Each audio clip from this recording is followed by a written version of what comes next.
اعوذ باللہ السمیع العلیم العظیم الحفیظ بوجہ الکریم وسلطانہ القدیم من الرجس الخبیث المخبث الشیطان اللعین الرجیم وقبیلہ ونفخہ ونفثہ وہمزہ بسم اللہ الرحمن الرحیم فاقصص القصص لعلہم یتفکرون سورۃ الاعراف آیت نمبر 176۔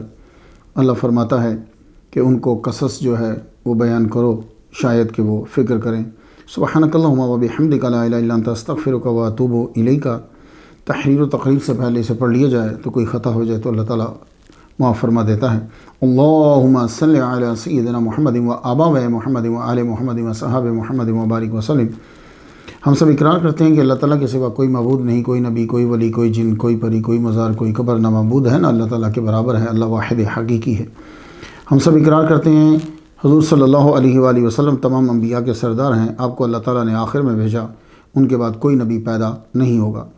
ہمارا عقیدہ ہے نبی کسی بندے کی اطاعت سے نہیں، اللہ تعالیٰ کی عطا سے بنتا ہے۔ عظیم سند کے ساتھ عظیم پیام جو ہے وہ سماعت فرما لیجئے۔ امام رضا علیہ السلام بیان کرتے ہیں اپنے والد گرامی موسیٰ کاظم سے، وہ بیان کرتے ہیں اپنے والد گرامی امام جعفر صادق سے، وہ بیان کرتے ہیں اپنے والد گرامی امام محمد الباقر سے، وہ بیان کرتے ہیں اپنے والد گرامی امام زین العابدین سے، وہ بیان کرتے ہیں اپنے والد گرامی امام حسین رضی اللہ تعالیٰ عنہ سے، وہ بیان کرتے ہیں اپنے والد گرامی مولا علی شیر خدا رضی اللہ تعالیٰ عنہ سے، انہوں نے حضور صلی اللہ علیہ وآلہ وسلم سے سنا۔ حضور صلی اللہ علیہ وآلہ وسلم نے فرمایا الایمان معرفۃ بالقلب وقول باللسان وعمل بالارکان۔ اس کا مفہوم کچھ یہ بنے گا کہ ایمان تین چیزوں کے مجموع کا نام ہے: دل سے پہچاننا اور زبان سے اقرار کرنا اور اپنی طاقت کے مطابق اپنے اعضاء سے عمل کرنا۔ تصوف نام ہے ان راستوں کا جو لے جاتے ہیں اس منزل تک جسے قرآن تزکیہ نفس کہتا ہے اور حدیث احسان۔ اس راستے میں راہبر کو مرشد پیر کہتے ہیں، جس کے ایک ہاتھ میں سنت مصطفیٰ کی شمع ہوتی ہے اور دوسرے ہاتھ میں خوف خدا کا عصا۔ تصوف اسی دن شروع ہو گیا تھا جب آدم علیہ السلام نے اس جگہ کو چھوڑا جہاں دکھ، تکلیف، غم جیسے تصورات ہی نہیں ہوتے، اور وہاں آ کر رہنے لگے جہاں خوشی بھی غم میں لپٹی ہوتی ہے۔ تصوف دنیا سے الگ تھلگ رہنے کا نام نہیں ہے، دنیا میں کیسے رہنا ہے یہ سیکھنے کا نام ہے، اور سیکھنے کے لیے کبھی کبھی الگ تھلگ رہنا پڑتا ہے۔ ھذا رحمت من ربی۔ ہماری آج کی گفتگو 188ویں نمبر تک پہنچ گئی۔ آج جس ہستی کو سرنامہ کلام بنایا ہے شہنشاہ سورت حضرت سید جمال الدین نقشبندی المعروف خواجہ دانا رحمۃ اللہ علیہ۔ تاریخ ولادت 898 ہجری ہے، یعنی 1492 عیسوی بنتی ہے، اور تاریخ وصال جو ہے 5 صفر 1016 ہجری ہے، یعنی 31 مئی 1607 عیسوی بنتی ہے۔ آپ شیخ عبد القادر گیلانی رحمۃ اللہ علیہ کے وصال سے 337 قمری سال بعد پیدا ہوئے۔ آپ کو دنیا سے پردہ فرمائے آج 26 جنوری 2023 میں 416 شمسی سال ہو چکے ہیں۔ آپ کا مزار پر انوار موجودہ ملک ہندوستان کی ریاست گجرات کے شہر سورت میں ہے، زیارت کر لیجئے، فاتحہ پڑھ لیجئے۔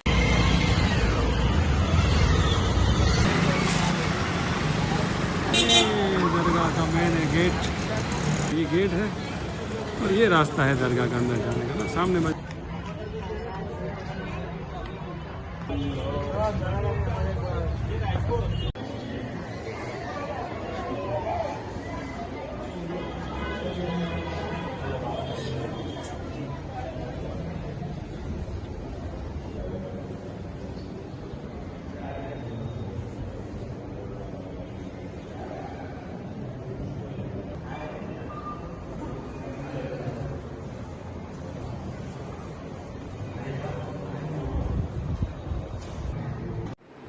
سید مختار اشرف نعیمی صاحب ماشاءاللہ بڑے اچھے عالم دین ہیں، اللہ ان کا بھی سلام میں عرض کرتا ہوں۔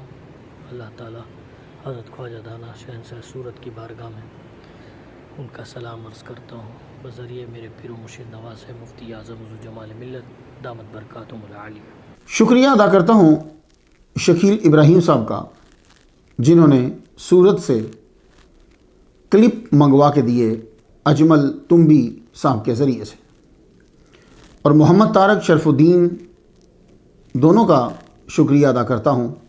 انڈیا میں رہتے ہوئے سالوں سے میرے لیکچرز جو ہیں وہ فری ڈاؤن لوڈ کر کے CD کے دور سے انڈیا میں، انڈیا کے مختلف اسٹیٹس میں، ایون کے باہر کے ممالک کے اندر بھی۔ ایک دفعہ میں نے ان کو چائنا دیکھا، وہاں لوگوں کو بانٹ رہے تھے CD۔ انہوں نے بڑی محنت کر کے مجھے 2 کتابیں جو ہیں وہ بھیجی. تاریخ شہنشاہ سورت علامہ محمد امین القادری صاحب کی ہے، اور سیرت خواجہ دنا علامہ عبدالرشید رضوی صاحب کی ہے، اور ساتھ میں دربار کے خصوصی کلپس جو ہیں وہ بھیجے. تو سب کے لیے دعا کرتا ہوں، اے محمد صلی اللہ علیہ وآلہ وسلم کے رب، اے جبریل علیہ السلام کے رب، خواجہ دانا کا صدقہ اسلام پہ زندہ رکھ اور ایمان پہ موت عطا فرمانا، آمین. جزیات ہیں وہ کچھ یہ رہیں گی. آپ کے نام سے برکت. دانا کسے کہتے ہیں اور دانائی کیا ہے؟ خواجہ دانا کے والد کس جنگ میں شہید ہوئے؟ والدہ کے بعد آپ کی پرورش کس نے کی؟ سلسلہ نقشبندیہ کے اصول.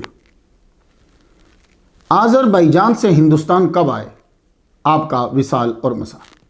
خواجہ دانا رحمۃ اللہ علیہ کے مریدین اور خاندان والے مجھ سے بہتر شان بیان کر سکتے ہیں، کیونکہ ہم لکھاری ہیں. وہی بیان کریں گے جو تاریخ میں تاریخ اور فہم سے آسانی سے میچ کر جائے، تو اس لیے اختلاف ہو سکتا ہے. شہین شاہ سورت، لفظ شہین شاہ اور شہنشاہ دونوں طرح پڑھ سکتے ہیں. یہ فارسی زبان کا لفظ ہے، معنی ہوتا ہے بادشاہوں کا بادشاہ یا بڑا بادشاہ. آج کل لوگ کچھ زیادہ ہی تیز پڑ جاتے ہیں، شہنشاہ شہنشاہ شہنشاہ. تو کوئی بات نہیں ہے، جس نے جو اڈاپٹ کر لیا ہے اس کے نزدیک وہ صحیح ہے. اگر اس کے برابر میں کوئی لفظ نہیں آتا یا معنی نہیں بدل جاتا. شہین شاہ سورت کا مطلب سورت کے شاہوں کا شاہ. سورت سین کے ساتھ ہے، صاد کے ساتھ نہیں ہے.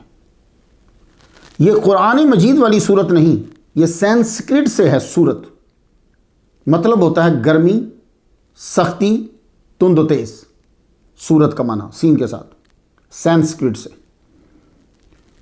اس شہر کی بنیاد گوپی نام کے آدمی نے رکھی تھی. تب نام رکھا تھا سوریہ پور، جو بولتے بولتے بدلتے بدلتے سورت ہو گیا. کچھ لوگوں کا کہنا ہے کہ نہیں، کسی مسلم بادشاہ نے اس کا نام قرآن کی سورت پہ ہی سورت رکھا ہے. ایٹمالوجی کچھ بھی ہو سکتی ہے. سید اس لفظ پہ میں گفتگو 186 نمبر پہ بھی میں نے کی ہے، پلے لسٹ سے سن لیجیے. خواجہ دانا کو سید اس لیے کہا جاتا ہے کہ آپ کا سلسلہ نسب جو ہے یہ بحوالہ تذکرۃ الانساب حضرت علی سے جا ملتا ہے، اس لیے آپ کو سید کہتے ہیں. جمال الدین مطلب ہے دین کا جمال. جمال کسے کہتے ہیں؟ تو یاد کر لیجئے، جمال کہتے ہیں چیز کی وہ صفت جو تمہارے دل میں سرور پیدا کر دے، اسے کہتے ہیں جمال. طلبہ یاد رہے گی، یہ بات میں صرف آپ لوگوں کے لیے کرتا ہوں، اور اس کا لطف بھی آپ ہی کو آتا ہوگا. اب کوئی آپ سے پوچھے کہ جمال کسے کہتے ہیں، تو چیز کی وہ صفت جو تمہارے دل کے اندر سرور پیدا کر دے. ویسے تو دین کے اندر کئی صفات ہیں جو دل کو، روح کو سکون دیتی ہیں. یہ خواجہ دانا ایسے سچے پیروکار ہیں اور پکے پیروکار ہیں دین اسلام کے کہ ان سے بھی لوگوں کے دلوں کو سرور ملتا ہے. تو جمال الدین سمجھ میں آ گیا. نقش بندی اصل لفظ جو ہے وہ نقش بند ہے یا نسبتی ہے، مطلب ہے نقش بندی سلسلے کا پیروکار، سلسلہ نقش بندیہ کا پیروکار. یہ جو نقش بند ہے نا اصل لفظ، یہ بھی 2 لفظ کا مرکب ہے. 2 الفاظ ہیں، نقش عربی، بند فارسی. نقش بند تو 2 مل کے 1 ہوا. تو نقش بندی اسے کہتے ہیں جس کے پیر کا سلسلہ حضرت بہاؤالدین نقش بند رحمۃ اللہ علیہ کے ساتھ جا ملتا. تو خواجہ دانا رحمۃ اللہ علیہ کے ساتھ نقش بندی کیوں آتا ہے؟ پہلی وجہ تو یہ ہے کہ آپ کو ابو النصر خواجہ عبید اللہ احرار نقش بندی رحمۃ اللہ علیہ سے ویسی فیض ہے. پہلی ریزن یہ ہے. پھر آپ کے والد کے پیر اور آپ کے مربی و معلم خواجہ حسن عطار رحمۃ اللہ علیہ، وہ بھی نقش بندی تھے. اور بلخ میں آپ کی ملاقات خواجہ سلام رحمۃ اللہ علیہ سے ہوئی، یہ بھی نقش بندی تھے اور خواجہ عبید اللہ احرار رحمۃ اللہ علیہ کے مرید.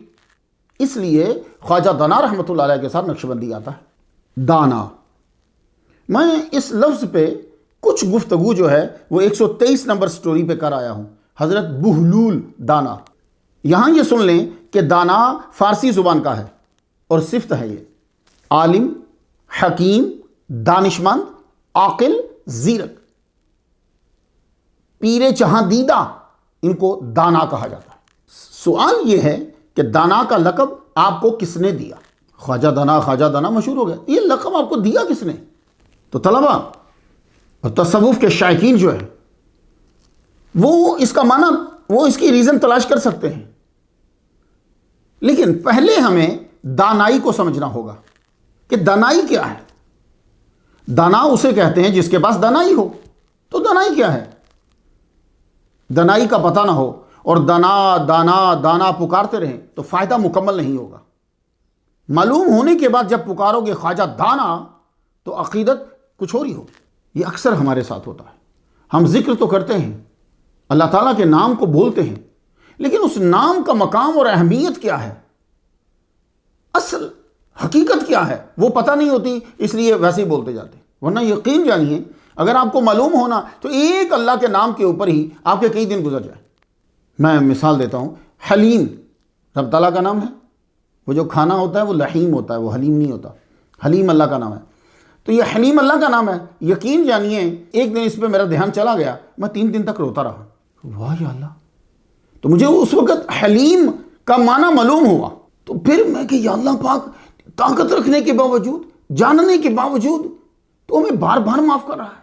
تو دانا تو ہم نے پکارا، اب ہمیں دانائی سمجھ میں آنی چاہیے۔ پھر جب آپ کہیں گے خواجہ دانا، پھر لطف ہی اور ہوگا۔ عام طور پر چلتے پھرتے ہم کہتے ہیں کہ دانائی کیا ہے؟ the ability to make good judgments based on what you have learned from your experience۔ یہ چلتے پھرتے بول دیتے ہیں یہ دانائی ہے۔ دانائی کو عربی میں حکمت کہتے ہیں۔ دانائی 2 طرح کی ہوتی ہے، سنتے جائیے طلبہ، یہ ولیوں کے صدقے مل جاتا ہے۔ سٹوریز اہم ہوتی ہیں لیکن ان کے نکات ان سے بھی اہم ہوتے ہیں، اور ان کے صدقے سے جو اشارے ملتے ہیں وہ اور اہم ہوتے ہیں۔ تو دانائی 2 طرح کی ہوتی ہے، ایک وہبی مینز پیدائشی، یہ وہبی پیدائشی دانائی۔ حضرت عمر رضی اللہ تعالیٰ عنہ نے حضرت ابو موسیٰ اشعری رضی اللہ تعالیٰ عنہ کو لکھا ان الحکمت لیست عن کبار السن ولکنہ عطاء اللہ یؤتیہ من یشاء۔ کیا مطلب؟ حضرت عمر رضی اللہ تعالیٰ عنہ کے نزدیک دانائی زیادہ عمر کے بعد نہیں ملتی، یہ اللہ کی عطا ہے، وہ جسے چاہے جب چاہے عطا کر دے۔ تو حضرت عمر کے نزدیک وہبی، اللہ عطا فرماتا ہے دانائی۔ ایک دانائی کسبی ہوتی ہے، یہ آدمی کو تعلیمات، تجربات، مشاہدات سے ملتی ہے۔ اصل دانائی علم دین پڑھنے سے حاصل ہوتی ہے۔ یؤتی الحکمت من یشاء ومن یؤت الحکمت فقد اوتی خیرا کثیرا۔ یہی وجہ ہے کہ حضرت لقمان علیہ السلام نے اپنے بیٹے سے کہا کہ علماء کی مجلس میں بیٹھا کرو، ان سے حکمت سیکھو، دانائی سیکھو، فَإِنَّ اللَّهَ يُحْيِي الْقُلُوبَ بِنُورِ الْحِکْمَةِ۔ اللہ تعالیٰ دانائی کے نور سے دلوں کو زندہ کرتا ہے۔ تجربہ، مشاہدہ دانائی کو بڑھاتا ہے۔ حضور صلی اللہ علیہ وآلہ وسلم کا ایک فرمان ہے نا، یہ بخاری شریف کتاب الادب میں ہے، ابو داؤد شریف کتاب الادب میں ہے، مسلم شریف کتاب الزہد میں ہے، لا یلدغ المؤمن من جحر واحد مرتين۔ مومن ایک بل سے 2 بار نہیں ڈسا جاتا۔ داناؤں کے دانا سید الحکماء محمد مصطفیٰ صلی اللہ علیہ وآلہ وسلم کا فرمان سن لیا آپ نے۔ تو تجربہ اور مشاہدہ سے مومن کو معلوم ہو گیا کہ اس کام سے یا اس بندے سے نقصان ہے، تو وہ دوبارہ وہاں حصہ نہیں لے گا۔ تو دانا بننے کے کچھ طریقے بھی ہیں۔ حسن فرماتے ہیں کہ جو جوانی سے ہی اللہ تعالیٰ کی عبادت میں مشغول ہو جاتا ہے، ادھر بالغ ہوا، عبادت میں مشغول، گناہوں سے دور، اللہ بڑھاپے میں اسے دانائی عطا فرما دیتا. تو آپ میں سے کوئی چاہتا ہے کہ میں دانا بن جاؤں تو اب سنتے جائیے خواجہ دانا رحمہ اللہ کے صدقے سے. گناہوں سے دور، عبادت میں مشغول اور گناہوں سے دور، دانائی بڑھتی جائے. اب بتاؤ خواجہ سید جمال الدین کی زندگی اور آپ کی جوانی کیسے گزری؟ عبادت و ریاضت میں. تو عابد دانا ہوتا ہے، تو سید جمال الدین عابد ہیں، آپ دانا ہیں. اب اس میں آپ کو میں نے دانائی کی اقسام بتا دی. طرد الہوا، نفسانی خواہشات ترک کر دو، دانائی نازل ہونے لگ جائے گی. یہ دانائی حاصل کرنے کے طریقے. کھانے پینے پہننے میں حلال کا خیال رکھو، دانائی کا نزول شروع ہو جائے گا. کم بولنا شروع کر دو، یعنی خاموشی میں دانائی ہے. کہہ دو کہ خاموشی ہی دانائی ہے. یہی اس لیے تو کہا جاتا ہے جب بات کر تو حق بات کر، جب بول تو خیر بول. دانائی بہت اہم ہے. ابن عباس رضی اللہ تعالیٰ عنہما کے لیے حضور صلی اللہ علیہ وآلہ وسلم نے دعا فرمائی تھی. یہ دعا شریف آپ کو بخاری شریف کتاب فضائل اصحاب النبی صلی اللہ علیہ وسلم میں مل جائے گی. اللہم علمہ الحکمت، اے میرے پروردگار ابن عباس کو دانائی سکھا دے. اب آپ بتاؤ اس دعا کی قبولیت کے بعد آپ کس میں ماہر ہوئے؟ تو جس میں آپ ماہر ہوئے وہی دانائی ہے. طلبہ کو سمجھ میں آ رہا ہے؟ میں بہت آسان طریقے سے دانائی سمجھانے کی کوشش کروں، میں فلسفے میں جا ہی نہیں رہا. حضور نے کہا اے اللہ پاک ابن عباس کو دانائی سکھا دے. اب آپ ڈھونڈیے کہ ابن عباس کس شے میں ماہر تھے. تو سب سے پہلے وہ مفسر قرآن ہیں. قرآن میں ماہر تھے، حدیث میں ماہر تھے. تو معلوم ہوا دانا وہ ہوتا ہے جو قرآن و حدیث کا علم رکھتا ہے. اب بتاؤ سید جمال الدین دانا ہوئے کہ نہیں؟ آپ نے تمام مروجہ علوم پڑھے ہوئے. جی جناب، آپ کے بڑے ٹاپ کے استاد ہیں، روحانی بھی اور ظاہری بھی. اصل دانائی کیا ہے؟ دانائی کی دو قسمیں. دانائی کیسے حاصل کی جاتی ہے؟ اب اصل دانائی ہے کیا اور واضح کر دوں گا. حضرت عبداللہ ابن مسعود رضی اللہ تعالی عنہ، ہمارا اگلا لیکچر انہی کے اوپر ہے انشاءاللہ الرحمن، اپنے خطبہ میں کہا کرتے تھے خیر الزاد التقوی وراس الحکمت مخافت اللہ. خوف خدا دانائی ہے. راس الحکمت اصل دانائی، دانائی کی جڑ کہہ لو یا دانائی کا منبع کہہ لو، تمہارا جو من چاہتا ہے. راس کا ترجمہ کر لو. خوف خدا جو ہے، یہاں سے آدمی کے اندر دانائی آنے لگ جاتی ہے جب وہ اللہ سے ڈرتا ہے. اسی لیے جمال الدین خواجہ دانا کے نام سے مشہور ہوئے. آپ دانا ہیں. کیوں؟ سب سے زیادہ خوف خدا آپ کے اندر. قدیم ادیان کی کتب میں بھی دانائی کے بارے میں یہی لکھا ہوا ہے. میں اس کا ترجمہ کر دیتا ہوں آپ کو. Wisdom is the capacity of the mind that allows us to understand life from Allah's perspective. تو اب یہ پڑھنے کے بعد آپ مجھے بتاؤ کہ سید جمال الدین دانا ہیں کہ نہیں. آپ نے اپنی زندگی کو سمجھا ہی. آج کل تو پھر بھی کوئی دوسرے علوم ہوتے ہیں. سید جمال الدین رحمۃ اللہ علیہ نے تو ساری زندگی پڑھا ہی اسے ہے، پھر اس کو اپنایا. آپ دین اسلام کے عالم، دین آپ نے پھیلایا، عمل کیا، تقوی اختیار کیا. دانائی تو امڑ کر آئی آپ کے اوپر. کوئی بولے یا نہ بولے آپ ہیں دانا، بلکہ دانائی کا منبع ہیں آپ. جب لفظ کی حقیقت کا پتہ چل جائے پھر بولنے اور پکارنے کا لطف ہی جدا ہوتا ہے. خواجہ کے دربار پہ جانے والوں پہلے دانائی کو جانو جو میں نے آپ کو بتایا، پھر پکارو خواجہ دانا، سرور ہی جدا ہوگا. صرف دانا کہہ کر چلا جاتا، دانائی کے بارے میں نہ بتاتا تو طلبہ کو تسلی نہیں ہونا تھی. تقریباً ہر بچے کے لیے ماں باپ بولتے ہیں میرا بچہ ذہین ہے، دانا ہے. سید جمال الدین رحمت اللہ علیہ کو صرف ماں باپ استاد مرشد نے ہی نہیں، خدائی نے آج تک دانا پکارا ہے. ماں باپ تو اپنے بچے کو کہہ دیں گے. خواجہ دانا کو دانا، دانائی کا منبع، حکمت کا منبع خدائی نے پکارا ہے اور آج تک پکار رہے ہیں. لوگوں کے دیے ہوئے القابات سیٹ چھوڑنے کے بعد یا دنیا چھوڑنے کے بعد ختم ہو جاتے ہیں، مگر جو خدا دیتا ہے پھر خدائی اسی نام سے پکارتی ہے. خواجہ دانا، خواجہ دانا. اب وہ لوگ جو دانا بننا چاہتے ہیں، دانائی سیکھنا چاہتے ہیں، وہ خواجہ دانا کی زندگی پڑھیں، جانیں، تاکہ معلوم ہو دانائی کیا ہے، دانا کون ہوتا ہے. میں ایک بات کرتے جاؤں آپ کے ساتھ. اللہ کے دوستوں کی سیرت بیان کرنا سمندر میں چھلانگ لگانے کے برابر ہے. اور میں نہ تیراک ہوں نہ غوطہ خور ہوں، اسی لیے ساحل سے کچھ لے آتا ہوں اور آپ کی نظر کر دیتا ہوں. خواجہ دانا کے والد گرامی کا نام سید بادشاہ ہے. آپ موجودہ ملک آذربائیجان کے گاؤں جنوب میں رہتے تھے. ان دنوں حکمرانوں کو آرمی کی ضرورت رہتی تھی. تیر انداز آرمی کا اہم حصہ ہوتے تھے، اس لیے جہاں کہیں تیر انداز کا معلوم ہوتا تو لوکل حاکم فوراً اس بندہ کو اپنی فوج میں شامل کرتے. پرانے دور میں آدھی جنگ تیر انداز کے سر پر ہوتی تھی. اسلام میں تیر اندازی کا کیا مقام ہے؟ تو تیر اندازی کے متعلق یہی جملہ کافی ہے.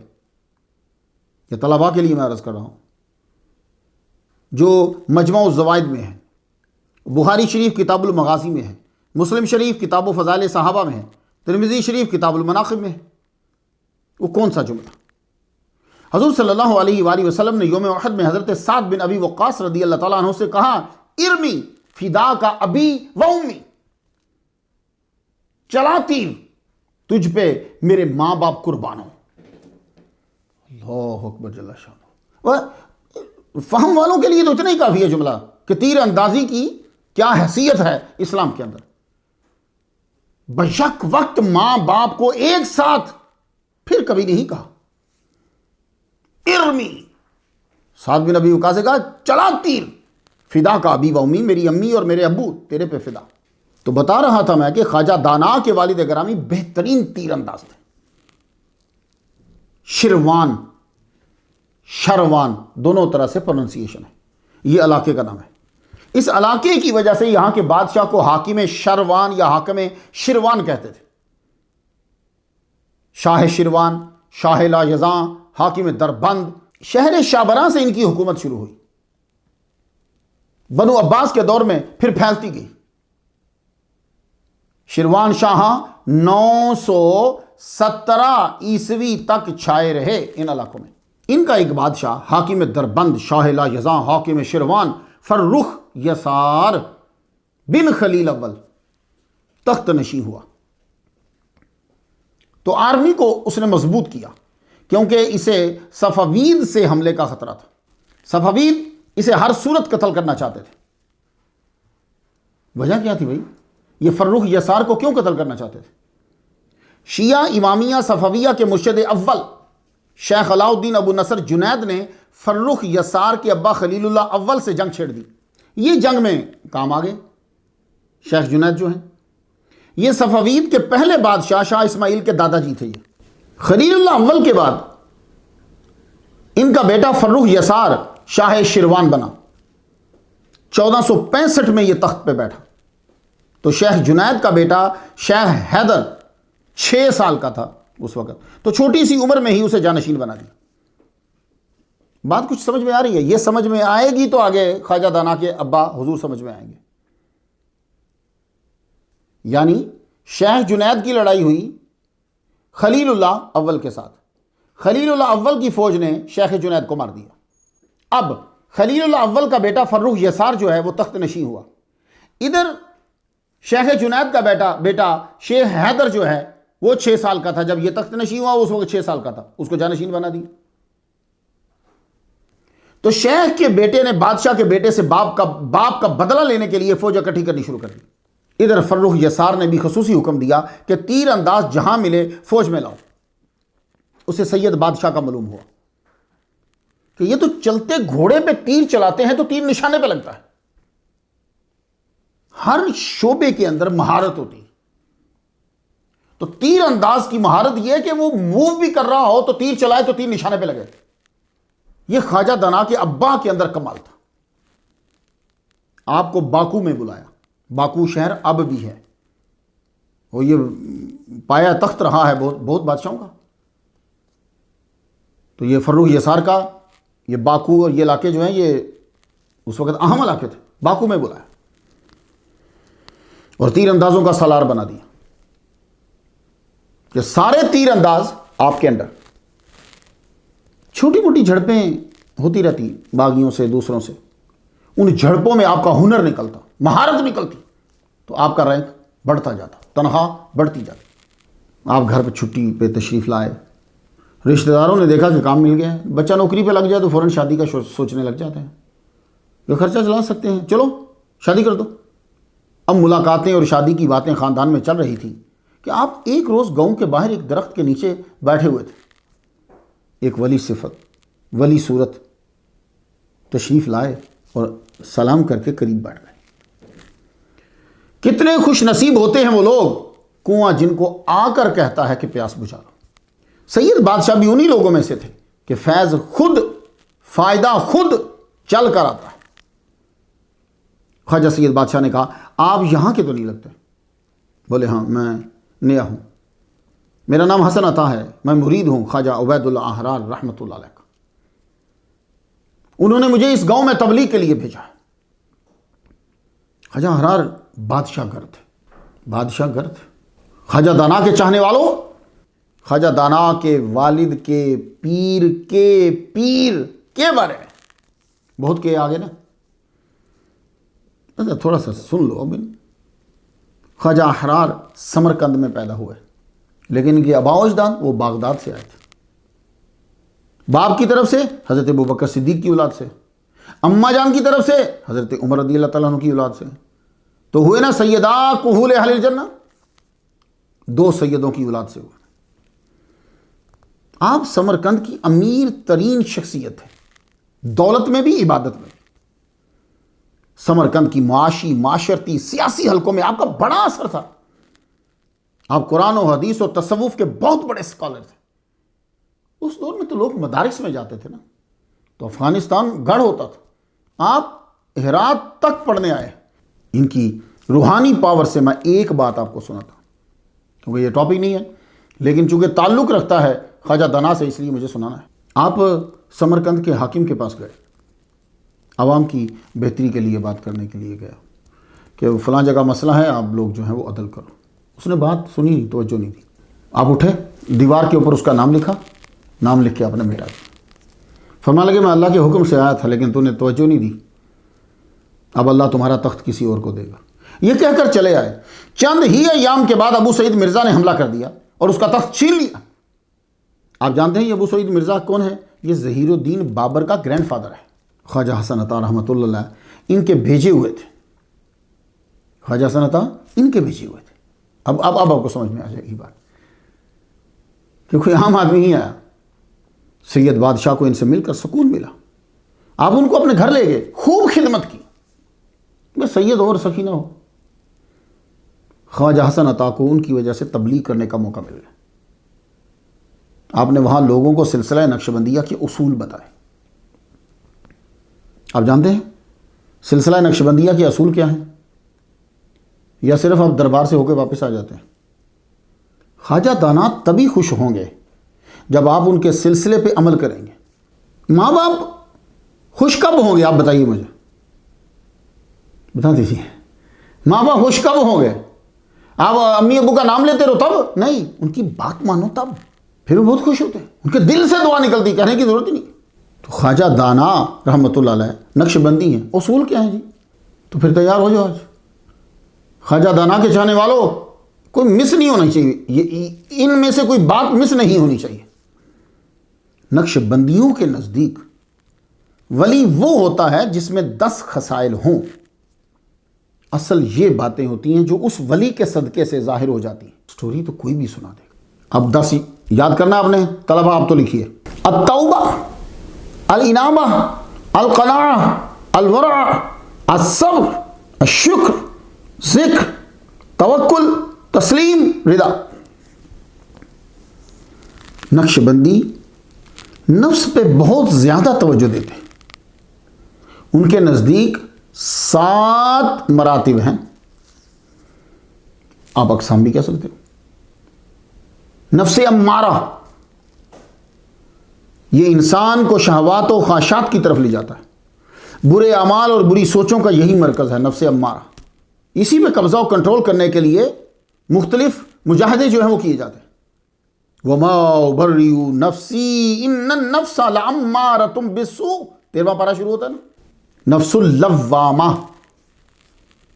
یہاں سے ندامت کا چشمہ پھوٹتا ہے انسان کو بری سوچ اور برے عمل کے بعد. یہ ہے لوامہ جو بندے کو شرمندہ کرتا ہے. اسے ضمیر بھی کہتے ہیں. ولا اقسم بالنفس اللوامہ، یہ نفس توبہ بھی کثیر کرتا ہے اور خطائیں بھی اور نیکیوں کا ارادہ رکھتا ہے. تیسرا نفس المطمئنہ، جب تقوی میں کامل ہوتا ہے تو نفس مطمئنہ کہلواتا ہے. یا ایتھا النفس المطمئنہ ارجعی الی ربک راضیۃ مرضیہ. یہ نفس خیر ہی خیر کرتا ہے. نفس مطمئنہ ظلمت سے نور کی طرف آ گیا ہوتا ہے. نفس الملہمہ، لکھا گیا ہے کہ صاحب و حاضن نفس بین حسنۃ و سیئۃ. نفس الراضیہ، 5واں، ہی النفس التی استقر النور فیہ. نفس راضیہ وہ ہے کہ جس میں نور قرار پکڑتا ہے. نفس المردیہ، یہ نفس اللہ کی تجلی کا مظہر ہوتا ہے. ہی النفس التی انتقلت من عالم المحب الی عالم المحبوب. اللہ اکبر جل شانہ. النفس الکاملہ، یہاں اللہ ہی اللہ ہوتا ہے. آسان بتاؤں، فنا فی اللہ عارف باللہ. تو حسن عطا نے گاؤں والوں کو بتایا طریقہ نقش بندیہ کے مؤسس الاول حضرت ابو بکر صدیق رضی اللہ تعالیٰ عنہ. پیر جو ہوتا ہے نا وہ پورا بتاتا ہے. جب آدمی کو ایک جگہ بٹھا لیتا ہے پھر باقی چیزوں سے دینی شروع کر دیتا ہے.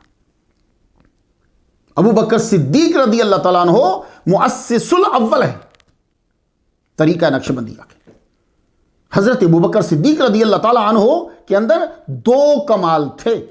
وہ 2 جس میں ہوں وہ کامل ہو جاتا ہے. پہلا اطاعت مصطفیٰ، دوسرا محبت شیخ کامل. یہ چیز ہے اصل ہمیں جو تصوف میں دیکھنی ہے. خانقاہیں مدارس ہوتی تھی اور علم کا مرکز تھی.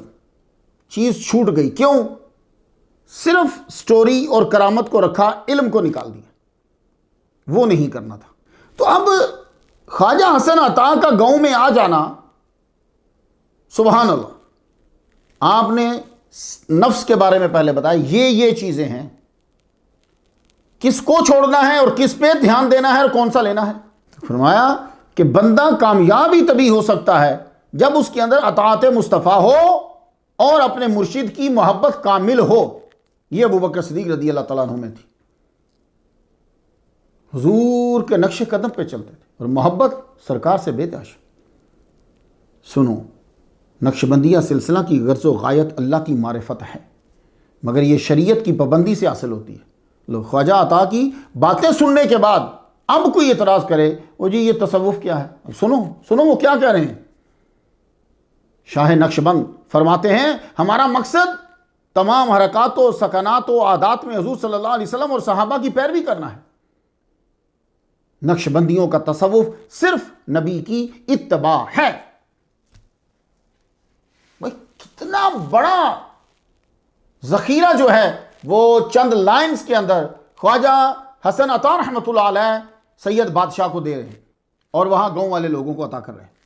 پھر ایک نشست میں آپ نے فرمایا آج میں تم کو شیخ عبد الخالق غشتبانی رحمۃ اللہ علیہ اور شاہ نقشبند حضرت بہاؤالدین نقشبند رحمۃ اللہ علیہ کے بتائے ہوئے اصول بتاؤں گا میں تمہیں. اب سب لوگ بہت دھیان سے سن رہے ہیں اور آپ بھی سن لیجئے. جتنے خواجہ دانا سے محبت کا اظہار کرتے ہیں وہ یہ اصول ضرور یاد کریں گے اور ان کے لیے یہ اصول یاد کرنا بہت ضروری ہے. پہلا اصول، ہوش در دم، سانس کی حفاظت کرنا. ہر سانس موتی سے بھی زیادہ قیمتی ہے. بنا اللہ کے یاد کے گیا تو گویا کہ موتی کیچڑ میں گر گیا، بلکہ اس سے بھی زیادہ نقصان۔ یہ پہلا اصول ہے، ہوش در دم۔ دوسرا اصول، نظر بر قدم، فضول چیز کی طرف نہ دیکھو اور نہ بڑھو، مقصد پہ نظر رکھو۔ یہ دوسرا اصول ہے خواجہ دانا رحمۃ اللہ کے مشائخ کا۔ سفر در وطن، تیسرا اصول، یعنی بندے کو بری عادات سے ترک تعلق کرنا اور اچھی عادات اپنانا، یہ ہے سفر در وطن۔ یہ اصطلاحات جو ہیں عبد الخالق غجدوانی رحمۃ اللہ علیہ۔ خلوت در انجمن، الخلوت فی الجلوہ، یعنی نقشبندی اکیلا ہو یا میلا ہو، بس دل اللہ کے ذکر میں ہو، یہ ہے خلوت در انجمن۔ یاد کرد نقشبندی ذکر کی تکرار کرے، اس میں ذات پڑھ رہا ہو یا نفی و اثبات پڑھ رہا ہو۔ باز گشت، نقشبندی جب نفی و اثبات کا ذکر کر رہا ہو تو یہ کلمات بولے بیچ میں، الہی انت مقصودی و ردا کا مطلوبی، یہ وہ بیچ کے اندر بولے گا۔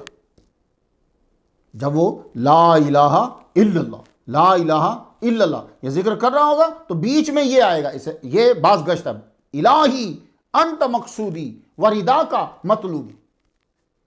یہ عبد الخالق غجدوانی رحمۃ اللہ علیہ کے بنائے ہوئے اصولوں میں سے یہ چھٹا۔ نگاہ داشت، نقشبندی دل کی مکمل حفاظت کرے، یہ ساتواں اصول ہے، اللہ رسول کے سوا کوئی دل میں نہ آئے۔ یاددشت، نقشبندی انوار الہی، ذات الہی کے مشاہدہ کے لیے کوشاں رہے۔ پھر آپ نے بہاؤالدین نقشبند رحمۃ اللہ علیہ کے بڑھائے ہوئے 3 اصول بتائے۔ وقوف زمانی، فرمایا اس کا مطلب ہے ہر نقشبندی ہر 2 لمحے 3 لمحوں کے بعد نفس کی طرف ضرور نگاہ کرے، دیکھے اللہ کے ساتھ ہے تو شکر کرے، غافل ہے تو استغفار کرے۔ وقوف عددی، یعنی نقشبندی نفی و اثبات کا ذکر کر رہا ہو تو وطر عدد کا خیال رکھے، کیونکہ ان اللہ وطر و یحب الوطر، ابو داؤد کتاب الوطر کے اندر ہے، بخاری شریف کتاب الدعوات کے اندر ہے، وہو وطر یحب الوطر۔ وطر کا معنی 8، جیسے 1 3 5 7، اسے وطر کا۔ وقوف قلبی، فرمایا میرے مرشد خواجہ عبید اللہ حران فرماتے ہیں کہ اس کا مطلب ہے کہ ذاکر ذکر میں مذکور کے ساتھ ہو، یعنی نقشبندی جب نفی و اثبات کا ورد کر رہا ہو، ذکر کر رہا ہو تو صرف اسم ذات نہیں بلکہ ذات کے ساتھ ہو، کہ وہ یہ خود کو محسوس کرے کہ میں اس کی بارگاہ میں حاضر ہوں، یہ احساس بھی ہو۔ سید بادشاہ اور دوسرے لوگ بڑی محبت سے سید حسن عطا رحمۃ اللہ علیہ کی باتوں کو سن رہے ہیں، خواجہ حسن عطا رحمۃ اللہ کی باتوں کو سن رہے ہیں۔ زمین اچھی ہو تو کھیتی باڑی کا مزہ آتا ہے اور آسان بھی ہوتی، تھوڑی محنت سے بھی کام ہو جاتا، تھوڑا سا چھڑکاؤ بھی کچھ نہ کچھ چیز اگا دیتا۔ آپ نے فرمایا تھک گئے ہو گئے، بس کروں؟ بولے ہم آپ کے مرید ہونا چاہتے ہیں۔ آپ نے فرمایا غور کر لو، پھر ذمہ داری بڑھ جائے گی، پھر میں جو شریعت کی بات کہوں گا وہ تمہیں ماننا پڑے گی، مرید کے لیے لازم ہے۔ بولے مانیں گے۔ آپ نے پھر بیعت کیا، سید بادشاہ بھی بیعت ہوئے، کچھ عورتوں نے بھی بیعت کی۔ فرمایا اب نماز پڑھو، جاؤ، کل آنا، تم کو اہم اعمال بتاؤں گا۔ تو خواجہ حسن عطا رحمۃ اللہ علیہ کو عبید اللہ حران رحمۃ اللہ علیہ نے بھیجا ہی اسی لیے تھا کہ جاؤ جا کے تبلیغ کرو۔ اب انہوں نے پہلے دانائی حاصل کرنے کے طریقے بتلا دی، نفس کے بارے میں بتلا دیا، اصول کیا ہے سلسلہ نقشبندیہ کے وہ بتلا دیے۔ لوگ نماز پڑھ کے تو چلے گئے، دوسرے دن لوگ آئے، آپ نے فرمایا مریدو خصوصی طور پہ تم سنو، اب تم پہ ذکر قلبی جو ہے وہ لازم ہو گیا۔ کیوں؟ جب آپ کسی معاہدے پہ سائن کر دیتے ہیں تو آپ پر عمل لازم ہو جاتا۔ آپ مومن نہیں ہیں، آپ نے ابھی سائن نہیں کیے تو آپ پہ نماز کہاں فرض ہے؟ لیکن جب آپ نے کلمہ پڑھ لیا، آپ نے سائن کر دیا، معاہدے پہ سائن کر دیا آپ نے، اب آپ پہ نماز لازم ہے۔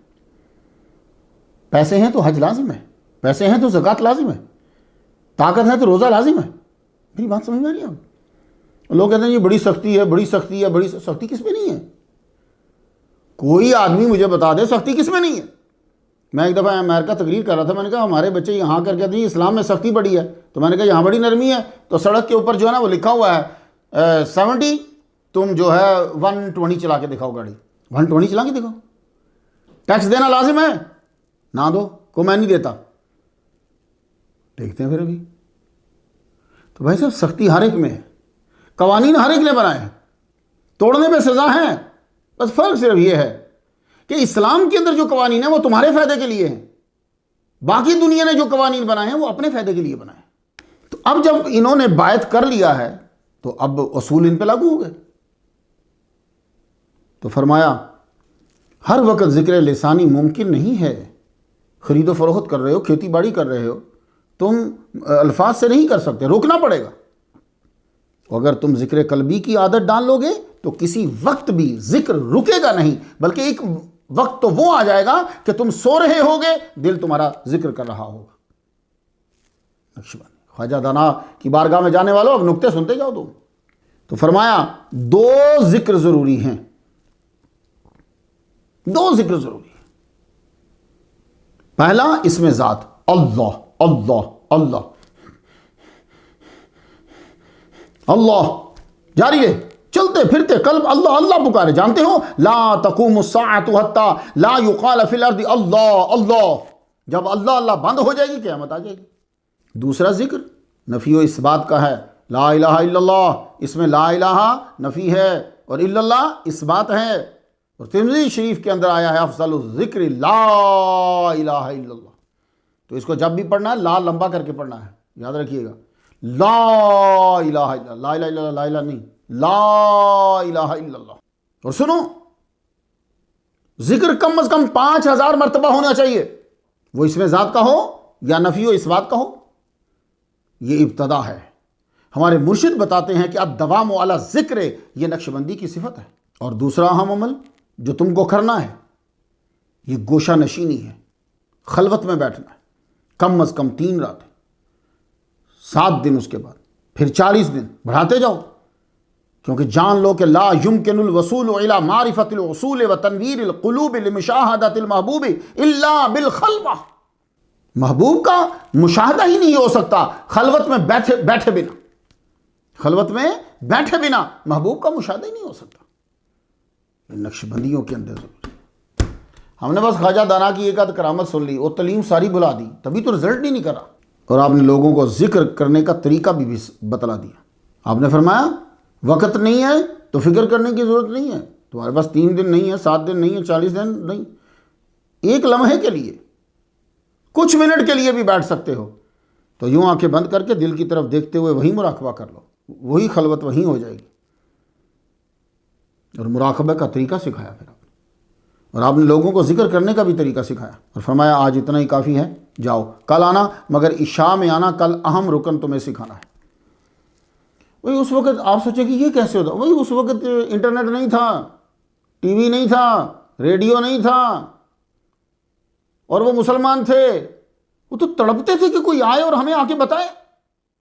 تو اتنے دور علاقے کے اندر، گاؤں کے اندر خواجہ حسن عطا کا آ جانا یہ عطا ربی ہے۔ اب لوگ سیکھ رہے ہیں، یہی اس وقت دنائی ہوتی تھی، یہی دین تھا، یہی علم تھا۔ لوگ چلے گئے، پورے گاؤں والوں میں کافی تبدیلی آ گئی تھی، ذکر کر رہے، قدم اٹھاتے ہیں ذکر ہے، کام میں تو ذکر چل رہا، تو یہی تو بات ہوتی ہے۔ تیسرے دن اور لوگ آ گئے، چرچا ہو گیا آپ کا۔ آج عشاء کی نماز میں کافی لوگ تھے، کچھ نے بیعت کی۔ فرمایا آج ایک اہم عمل کی تعلیم ہے، ختم خواجگان۔ یہ جو ختم کا لفظ ہے نا، ہمارا بڑا مذاق اڑاتے ہیں دوسرے لوگ جتنے ہیں نا، اور جی آج ختم ہے جی، یہ جی ختم ہو گئے، یہ جی ختم ہو گیا۔ شاید ہو سکتا ہے میرے سننے سامعین کو بھی نہ معلوم ہو کہ ختم جی ختم ہوگا کیوں بولتے ہیں، تو سن لیجئے، ولیوں کا صدقہ، خواجہ دانا کا صدقہ، یہ دنائی بھی لے لو۔ ختم کیا ہے؟ ختم خواجگان، اسے ختم کیوں کہتے ہیں؟ وجہ یہ ہے کہ پرانے دور کے اندر جب مریدین اپنے شیخ سے ملنے کے لیے آتے تھے، کوئی استفتاء کرتا تھا، کوئی استفادہ کرتا تھا۔ استفتاء اور استفادہ جب مکمل ہو جاتا، وہ جو کام چاہیے تھا وہ ہو جاتا، تو جب محفل برخاست ہونے لگتی تو ان اذکار پہ ختم ہوتی۔ طلبہ سمجھ آئی ہے؟ کیونکہ آپ نے آگے جا کے تقریریں کرنی ہیں، تو ایسے کو پوچھ جی یہ ختم کیا ہے، جی ختم کیا ہے، کہ میں نے یوٹیوب پہ دیکھا بہت سے مذاق اڑا رہے ہوتے، ختم کیا جی ختم کیا۔ تو مجلس برخاست ہوتی تھی ان اذکار پر، کیا مطلب؟ ختم ہوتی تھی ان اذکار پر۔ تو چونکہ یہ اذکار خواجگان کرواتے تھے، خواجہ خواجہ خواجہ خواجہ، تو زیادہ ہوئے تو ختم ہے۔ خواجگان یعنی وہ اذکار جو نقشبندیوں کے امام مجلس کے ختم ہونے پہ پڑھتے تھے، تو اس کے 44 ارکان ہیں، یعنی 44 وظائف ہیں اس کے اندر۔ مسلمانوں، ہم لوگ تو صرف خواجہ حسن عطا کا نام لے کے آگے چلے گئے، انہوں نے جتنی محنت یہاں کی ہے نا وہ آپ کو جاننی ہے۔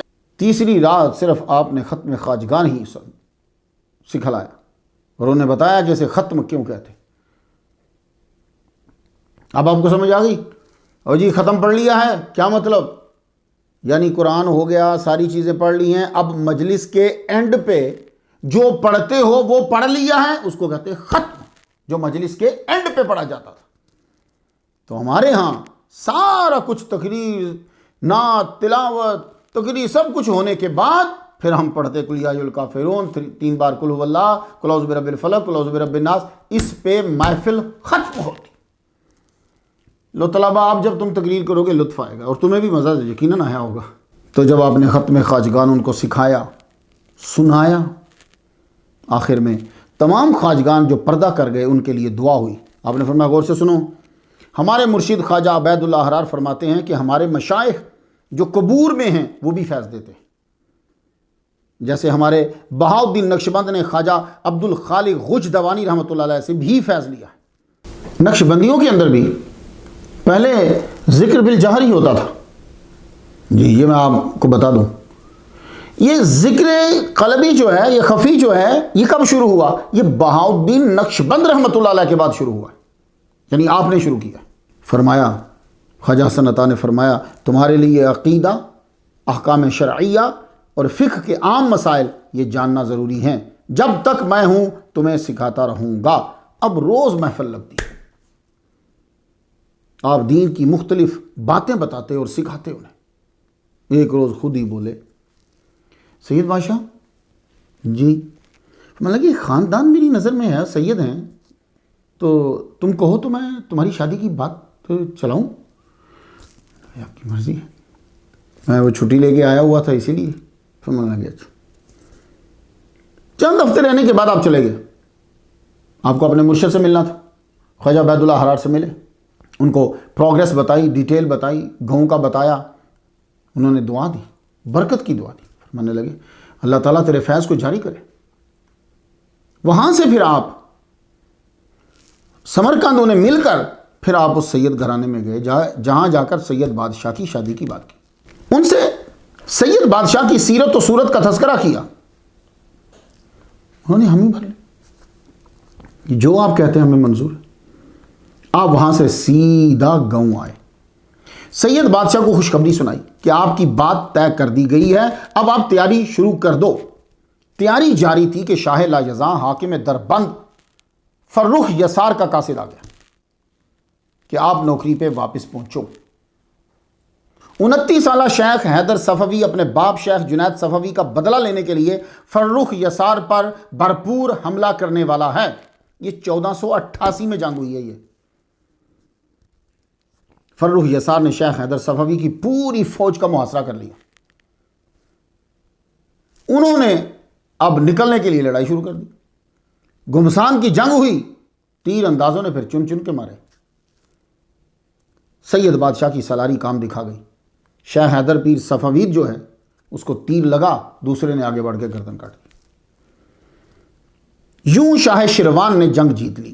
باکو میں جیت کا جشن تھا، فوج کو انعامات سے نوازا گیا۔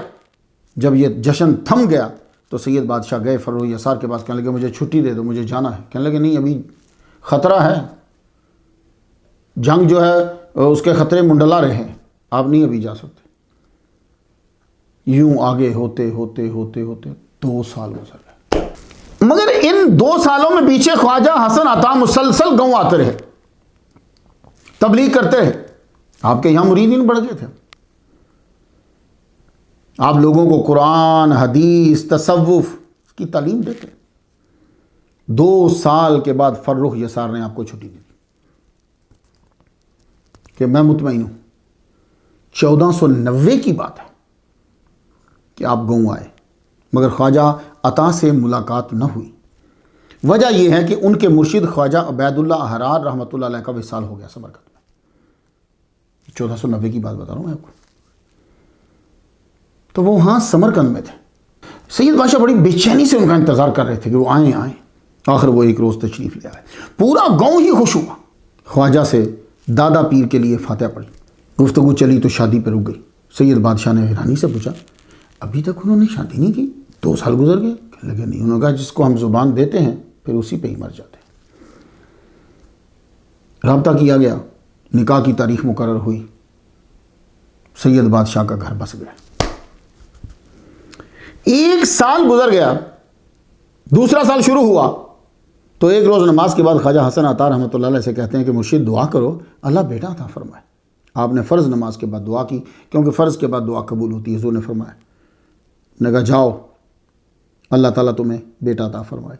1492 میں اللہ تعالیٰ نے سید بادشاہ کو بیٹا عطا فرمایا۔ اب خواجہ حسن عطا نہیں ہے، وہ آئے 7ویں دن۔ 7ویں دن پھر خوشی اور دوبالا ہوگی، عقیقہ۔ انہوں نے آ کے نام رکھا جمال الدین۔ عقیقہ ہوا، پورے گاؤں کی دعوت کی۔ پرانے دور میں جب پیر آتے تھے تو علم سکھاتے، روحانیت لاتے۔ کچھ روز قیام کرنے کے بعد خواجہ حسن عطا جانے لگے تو نامعلوم سید بادشاہ گلے لگ کے بہت روئے، بہت روئے۔ مرشد نے پوچھا کیا ہوا؟ بولے دل بھر آیا، یوں محسوس ہوتا ہے جیسے زندگی کم ہے۔ آپ فرمانے لگے تم فکر نہیں کرو، تم میرے بھائی ہو۔ آدمی کو فکر رہتی ہے فیملی کی وجہ سے، وہ زیادہ غمگین اس لیے ہوتا ہے، اکیلا اس کو اپنا کچھ نہیں ہوتا۔ تو تم فکر نہ کرو، تیرا بیٹا میرا بیٹا ہے۔ وقت گزرتا گیا۔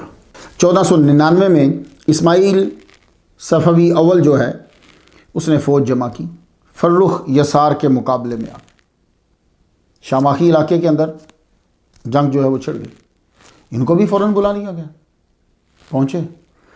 اس فوج کو تھا کہ یہ جو تیر اندازوں کا سلار ہے نا، ٹارگٹ اسے رکھو، باقی چھوڑو، باقی کر لیں گے بعد میں، کیونکہ ہر بار ان کی ریجمنٹ جنگ کا پاسا پلٹ دیتی تھی۔ انہوں نے پھر نشانے پہ جب انہیں رکھا تو سید بادشاہ اس میں شہید ہو گئے۔ کب؟ 1499 شہید ہوئے تو ملے نہیں کسی کو، اس لیے پردہ پوش۔ کچھ بات سمجھ میں آ رہی ہے آپ کو؟ ملے نہیں، کسی کو قبر نہ ملی تو مشہور ہوئے سید بادشاہ پردہ پوش۔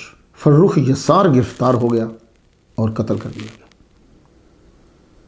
تو میں نے آپ کو کہا تھا کہ بھائی ہم تو تاریخ میں تاریخ اور فہم اس کو لے کے چلتے ہیں۔ تو خواجہ دانا 1492 میں پیدا ہوئے، یہی لکھ رہے ہیں۔ 1499 میں اسماعیل صفوی اول کی جنگ میں سید بادشاہ شہید ہوئے۔ تو معلوم ہوا کہ والد صاحب کی شہادت کے وقت خواجہ دانا کی عمر تقریباً 8 سال تھی۔ سید بادشاہ کی شہادت کی خبر لے کر جب قاصد گاؤں پہنچا تو خبر سنتے ہی خواجہ دانا کی والدہ ماجدہ خاطر آطر کا وصال ہو گیا۔ انا للہ و انا الیہ راجعون۔ خواجہ حسن عطا رحمۃ اللہ کی خواہش تھی کہ ان کی اولاد ہو جس سے ان کا فیض چلے، مگر مرشد عبید اللہ نے فرمایا تھا کہ تم سیاحت میں ہی رہو گے، ہاں اللہ تجھے ایسا شاگرد لڑکا عطا فرمائے گا جس کی وجہ سے تیرا نام زندہ رہے گا۔ وہ بات اللہ نے پوری کر دی۔ آپ نے خواجہ سید جمال الدین کو اپنی فرزندی میں لے لیا۔ والد 1499 میں وہاں شہید ہو گئے، والدہ خبر سنتے ہی دنیا سے تشریف لے گئی۔ ان کی عمر تقریباً 8 سال ہے۔ اب آپ نے ان کو لے لی۔ باپ کے مرشد تھے، گاؤں آپ کا مرید تھا، والدہ کے خاندان سے شناسائی تھی، عالم بعمل تھے، فیصلے سے مخالفت کرنے کی کوئی وجہ ہی نہیں تھی۔ خواجہ عطا خود بھی سیر و سیاحت میں رہتے اور تبلیغ کرتے، جمال الدین ساتھ ساتھ۔ کیا کرم ہے کہ استاد ہر وقت ساتھ ہیں۔ سید جمال الدین بچپن میں ہی باادب، محنتی، تابع فرمان، اوپر سے جو مربی اور مرشد سکھاتے فوراً یاد ہو جاتا۔ خواجہ دنا کے اتنے خصائل دیکھے چھوٹی ہی عمر کے اندر کہ آپ ان کو دنا پکارنے لگے، اور یہی آگے مشہور ہو گیا۔ خواجہ دنا نے مرشد کے ساتھ رہتے ہوئے جنگل میں بڑی کرامات دیکھی۔ یہ تو عموماً ہوتا تھا جب خواجہ عطا ذکر کے لیے بیٹھتے، مراقبہ میں تو داؤد علیہ السلام کا معجزہ حضور کی امت میں کرامت بن کر آ جاتا، سب جانور جمع ہو کر ذکر میں مشغول ہو جاتے۔ اور بڑی بات ہے کہ چلو خواجہ عطا تو ذکر کر رہے ہیں، وہ بچے پہ حملہ کر دیں، نہیں، بچے پہ بھی حملہ نہیں، لگتا ہے وہ بھی ذکر میں مشغول ہو جاتے تھے۔ خواجہ دنا رحمۃ اللہ علیہ نے قرآن مجید حفظ کیا، ساتھ ساتھ رہتے ہوئے دینی تعلیم لی، ذکر و اذکار، تہجد کے وقت استغفار، علماء کے افکار بچپن سے ہی چل رہے تھے، ساتھ ساتھ چل رہے تھے۔ 12 سال آپ کو خواجہ عطا کے ساتھ رہتے ہوئے گزر گئے۔ اللہ اکبر جل شانہ، یعنی آپ کی عمر مبارک 20 سال ہو گئی۔ خواجہ عطا بیمار ہوئے، سید جمال الدین دنا رحمۃ اللہ علیہ نے بڑی خدمت کی آپ کی، تو ایک روز فرمایا بیٹے میرا وقت آ گیا ہے، وہ فلاں جگہ پہ تم مجھے دفنا دینا۔ جگہ بتا دی انہیں، تو وہ جگہ بھی گاؤں سے ہٹ کر تھی۔ تیری تربیت کے لیے مجھے میرے مرشد نے حکم دیا تھا، میں نے اپنی پوری کوشش کے ساتھ اس ذمہ داری کو نبھایا ہے۔ 3 امائم یعنی امامے میرے پاس ہیں، مجھے مرشد نے ہی وقتاً فوقتاً دیے تھے، تم مجھے انہی کے اندر لپیٹ دینا۔ اور سنو، رجال الغیب آئیں گے، اور ایک ہستی بنام جلیل تشریف لائیں گے، وہی میرا جنازہ پڑھائیں گے، تم فکر نہیں کرنا۔ ایسا ہی ہوا، جب آپ دنیا سے تشریف لے گئے تو آپ ویٹ کرنے لگے، نور ہی نور، ایسا لگتا کہ فرشتے آ رہے ہیں، رجال الغیب۔ رجال الغیب بھی تو 1002 رجال الغیب ہوتے ہیں، جہاں ایک ہی کافی ہوتا ہے۔ سید جمال الدین خواجہ دانا نے ہر حکم کی تعمیل کی۔ خواجہ عطا کے ساتھ کئی رشتے تھے، باپ کی جگہ پہ تھے، استاد تھے، مرشد تھے، بہترین دوست تھے، مددگار تھے۔ ان کے جانے کے بعد آپ کا دل غمگین رہنے لگا، آپ ان کے مزار پہ ہی رہنے لگے، چھوڑ دیا۔ جاتے بھی تو کہاں جاتے، جہاں ان کی قبر بنائی وہیں رہنے لگا، شہر سے دور، نظروں سے مستور۔ اب اسماعیل صفوی نے ہر طرف تباہی پھیل دی۔ آپ ایرانی فارسی کتب پڑھیں تو آپ کو معلوم ہوگا کہ اس نے اہل سنت کے مدارس، مساجد، حتیٰ کہ شیخ عبد القادر گیلانی اور امام اعظم ابو حنیفہ رحمۃ اللہ علیہ کی قبور کی بھی بے حرمتی کی۔ سب مل کر چلو، سب سے ملو، سب بھائی بھائی ہیں، یہ میٹھے جملے اسی وقت تک ہوتے ہیں جب تک اقتدار اور اختیار نہیں مل جاتا۔ ان دونوں کے ملنے کے بعد آج تک کسی نے مٹانے اور ہٹانے میں کسر نہیں چھوڑی۔ اب ہمیں کون دھوکہ دے گا آگے؟ سیاستدان کئی میری نظر کے سامنے سے گزر گئے اور کئی بڑے بڑے لیڈر گزر گئے۔ اب کوئی آ کے کہے جی ہم صحیح ہیں، وہ بھی یہی کہتے تھے۔ اس لیے ہر میٹھے جملے بولنے والے سفیر امن کو چیک کیا کرو، یہ الفاظ کو حلوہ کیوں بنا رہا ہے، اتنا میٹھا کہاں سے آ رہا ہے اس کے پاس۔ اسماعیل صفوی حضرت علی کی محبت کا نعرہ لے کر اٹھا۔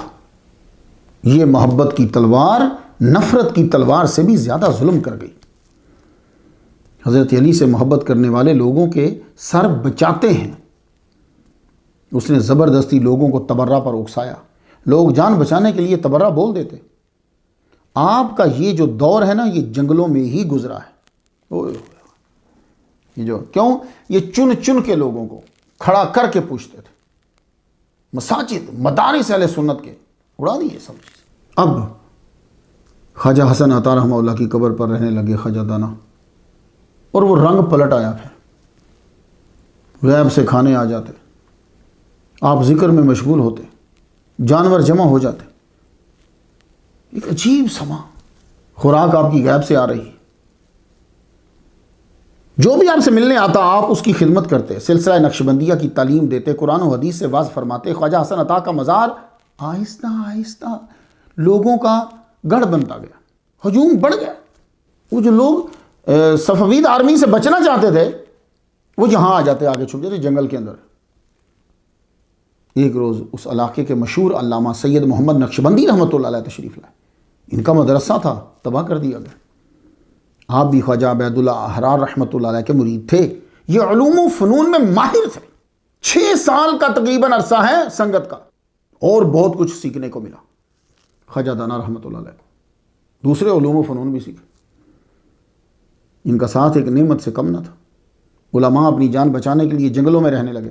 خواجہ دانا کا حلقہ جنگل میں زیادہ ہو گیا. صفاوید بڑھتے جا رہے تھے. آپ کی بھی ان کو خبر ہو گئی کہ یہاں بڑے بڑے مولوی اکٹھے ہوئے ہیں، بڑے بڑے درویش اکٹھے ہیں. اب وہ خفیہ طور پر ان کو مارنے کے لیے سپاہی بھیجتے. وہ سپاہی جو ہی جنگل میں داخل ہوتا جانوروں کا شکار بن جاتا. وہ سپاہی جانوروں کی خوراک بن جاتا. ایک روز آپ قبر شریف کے پاس بیٹھے ہوئے تھے. 2 بزرگ آئے. فرمایا آپ یہاں سے کوچ کر جاؤ، بہت بڑا حملہ ہونے والا ہے یہاں. آپ نے فرمایا والد کی قبر کا تو علم نہ ہو سکا، یہ والد کی جگہ ہے، انہیں چھوڑ کے کیسے جاؤں میں یہی رہوں گا. وہ مجذوب نے اپنے تھیلے میں سے ایک روٹی نکالی، اس کو تھوڑی سی توڑی، فرمانے لگے کھائیے. انہوں نے لقمہ لیا، لقمہ لے کے کھایا. وہ جو ہی حلق سے نیچے اترا نا تو مدینے کی تڑپ اٹھ گئی. مجھے مدینے جانا ہے، مجھے مدینے جانا ہے. آپ نے سب کو خیر بات کہا اور وہاں سے نکل کھڑے ہوئے کہ مجھے مدینہ شریف جانا ہے. وہاں سے جب نکلے آپ نے والدہ اور خواجہ عطا کی قبر پہ فاتحہ پڑھی اور اجازت لی.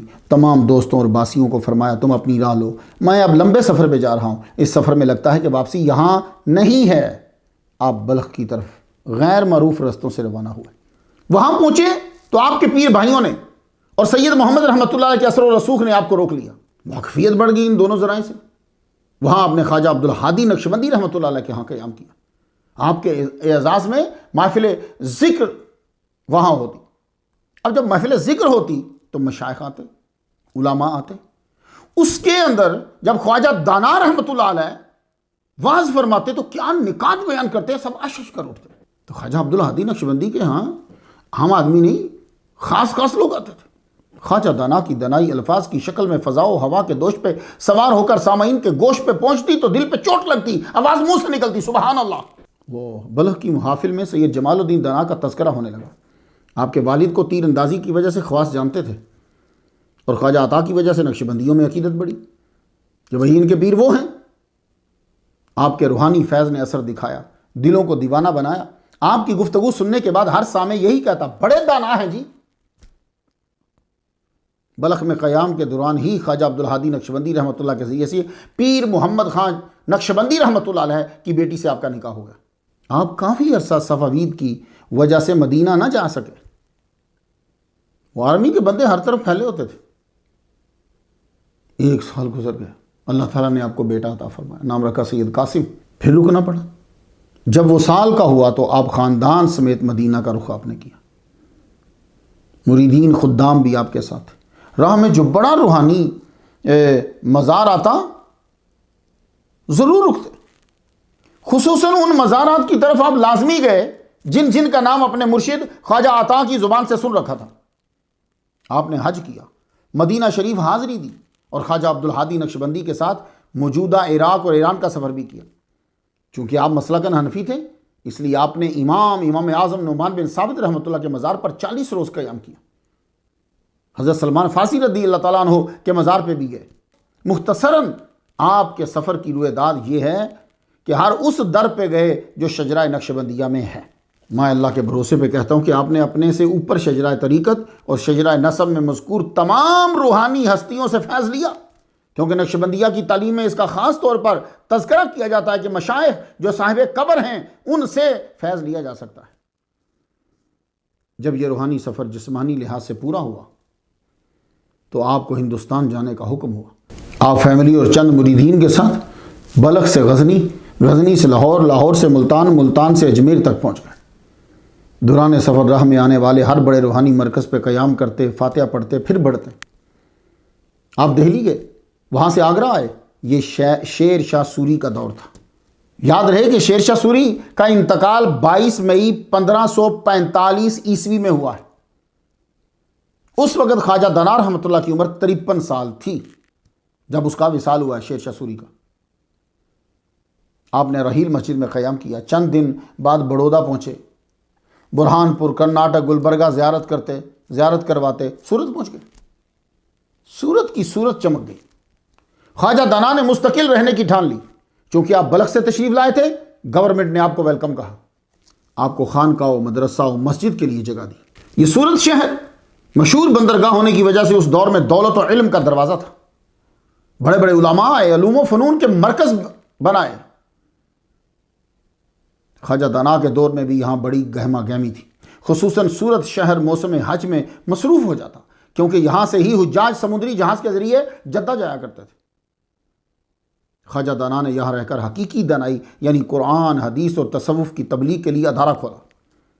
آپ خواجہ دانا کا احاطہ دیکھ لیں تو یقین آ جائے گا آپ کو کہ واقعی بڑی خانقاہ اور بڑا مدرسہ تھا۔ آپ کا لکڑیوں کا بنا ہوا عبادت خانہ ابھی تک محفوظ ہے۔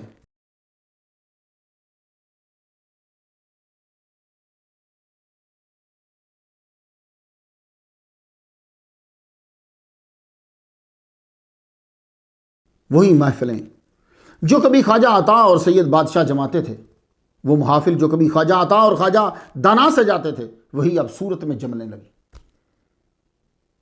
اے سورت میں رہنے والوں، تمہارے آباء و اجداد کو خواجہ دانا نے وہی سکھایا تھا جو خواجہ عطا نے ازبکستان میں سید بادشاہ پردہ پوش کو بتلایا تھا۔ دوبارہ سیکھ لو تاکہ خواجہ دانا کی خصوصی نظر تم پہ ہو جائے۔ تمہیں معلوم ہونے چاہیے، سورت والوں، ان کے دربار پہ جانے والوں، تمہیں معلوم ہونا چاہیے نقشبندیوں کی اصول کیا ہے۔ تمہیں معلوم ہونا چاہیے کہ نفس کی کتنی قسمیں ہیں۔ تمہیں معلوم ہونا چاہیے کہ ختم خواجگان کیا ہے۔ خواجہ دانا اور رحمت اللہ علیہ نے ساری زندگی دناؤں کے دنا سید الحکماء محمد مصطفیٰ صلی اللہ علیہ وسلم کے دین کا ہی پرچار کیا۔ 118 سال گزر گئے۔ اگر فرض کر لیا جائے کہ آپ 1540 میں سورت آئے تو پھر بھی 67 سال دین کی تبلیغ کی ہے سورت میں۔ سورت کا ذرہ ذرہ ذرہ ذرہ جو ہے وہ احسان مند۔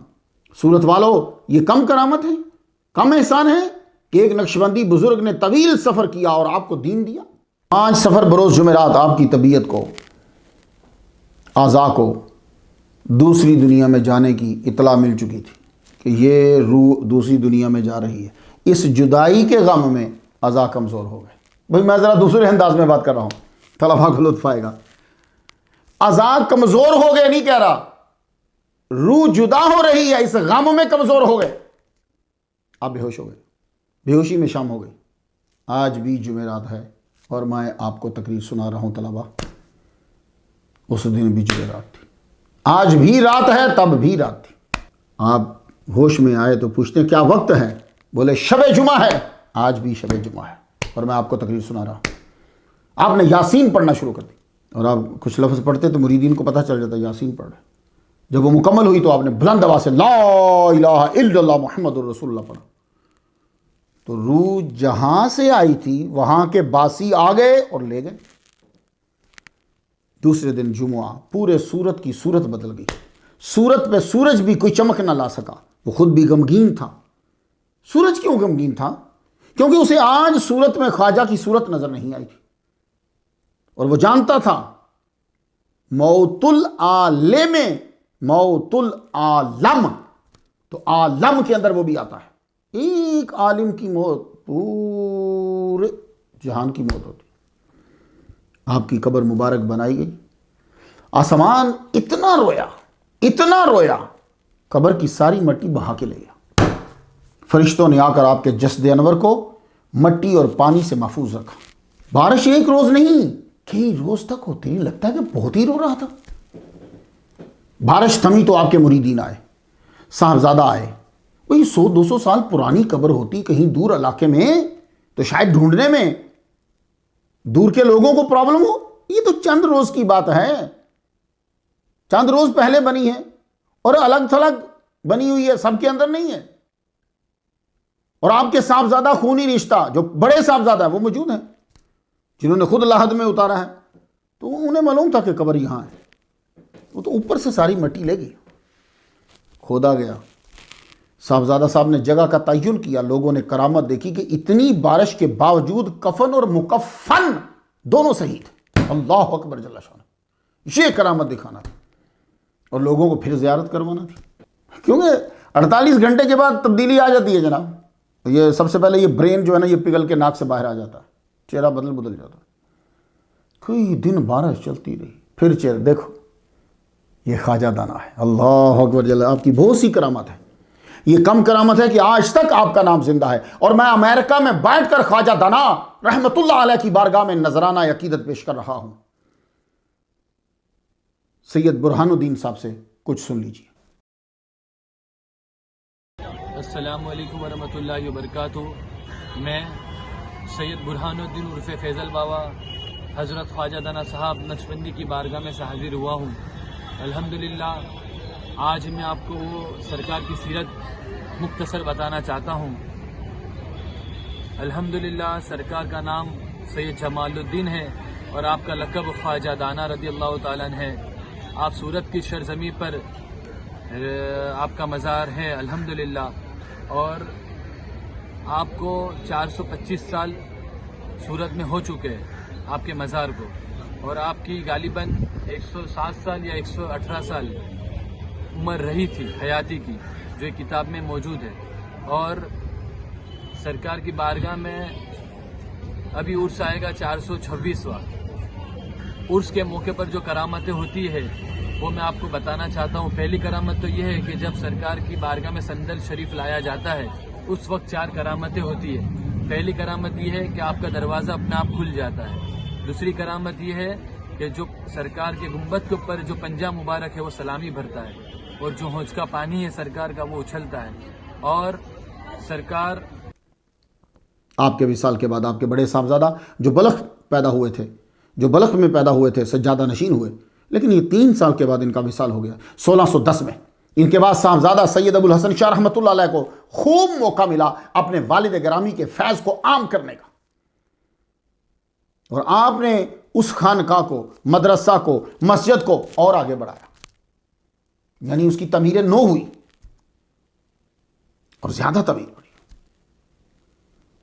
پٹن کے فوجدار عبداللہ خان مرحوم نے مسجد، مینارہ، گنبد، دروازہ یہ بنوایا، بہت بڑا کہتے ہیں کہ اس دور کا یہ مدرسہ تھا، صاحبزادہ سید ابو الحسن شاہ رحمۃ اللہ علیہ کے دور میں۔ اس تعمیر کا ذکر ہے، دروازے سے گزریں، آگے جائیں، سیدھے ہاتھ سنگ مرمر کی تختی کے اوپر ہے، سال تاریخش از خرم پرسیدم فی الحال بمن گفت مقام الفضلہ۔